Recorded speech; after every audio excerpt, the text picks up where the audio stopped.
Hello' বন্ধুসকল, আপোনালোকক আমাৰ এছামিছ অনলাইন চেনেলটোলৈ স্বাগতম জনাইছোঁ। বন্ধুসকল, আমি আপোনালোকৰ বাবে আকৌ এটি বিশেষ ভিডিঅ' লৈ আহিছোঁ। বন্ধুসকল, ভিডিঅ'টি ভাল লাগিলে লাইক কৰিব, কমেণ্ট কৰিব আৰু শ্বেয়াৰ কৰিব।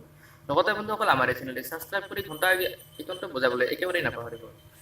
বন্ধুসকল, আমি আপোনালোকৰ বাবে আজি হোৱাটছএপৰ এটা বিশেষ ট্ৰিক লৈ আহিছোঁ। বন্ধুসকল, জানিবলৈ হ'লে ভিডিঅ'টো শেষলৈ চাই থাকক।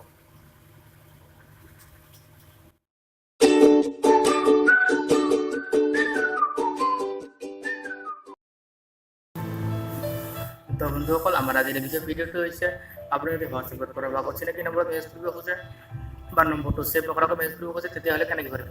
বন্ধুসকল, জানিবলৈ হ'লে ভিডিঅ'টো শেষলৈ চাই থাকক। বন্ধুসকল, আৰু যদি কৰবাত অচিনাকি নম্বৰ বা অন্য নম্বৰত যদি আপুনি নম্বৰটো ছেভ নকৰাকৈ মেছেজ কৰিব খোজে, তেতিয়াহ'লে আপুনি প্ৰথমে আপোনাৰ হোৱাটছএপটো খুলি ল'ব। হোৱাটছএপটো খুলি লোৱাৰ পিছত আপুনি ইয়াত থ্ৰী ডট দেখিছে, থ্ৰী ডটত ক্লিক কৰিব। তাৰপিছত এই দেখিছে নিউ গ্ৰুপ, আপুনি নিউ গ্ৰুপত ক্লিক কৰিব। গ্ৰুপত ক্লিক কৰাৰ পিছত আপুনি যিকোনো এজন মেম্বাৰ এড কৰি ল'ব। ইয়াত মোৰ দুটা নম্বৰ আছে, মই এটা নম্বৰ মোৰ নিজৰ নম্বৰ এড কৰি লৈছোঁ। এইটো গ্ৰুপৰ নামটো ডাইৰেক্ট মেছেজ।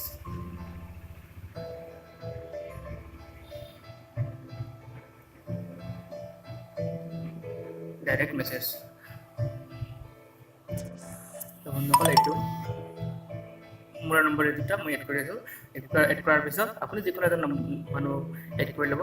এড কৰি লোৱাৰ পিছত আপুনি যাক এড কৰিছে তেওঁক গ্ৰুপৰ পৰা উলিয়াই দিব। ইয়াত মই এইটো এড কৰিছোঁ, এইটো উলিয়াই দিছোঁ।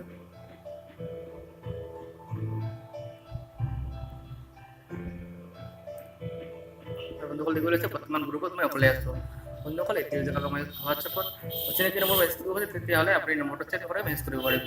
আপুনি প্ৰথমে লিখিব WA.me/. আপুনি আপোনাৰ কাউণ্ট্ৰি কোডটো দি দিব। আমাৰ ইণ্ডিয়াৰ কাউণ্ট্ৰি কোড 91, মই 91 দিছোঁ। তাৰপিছত আপুনি নম্বৰটো ক্লিক কৰি দিব।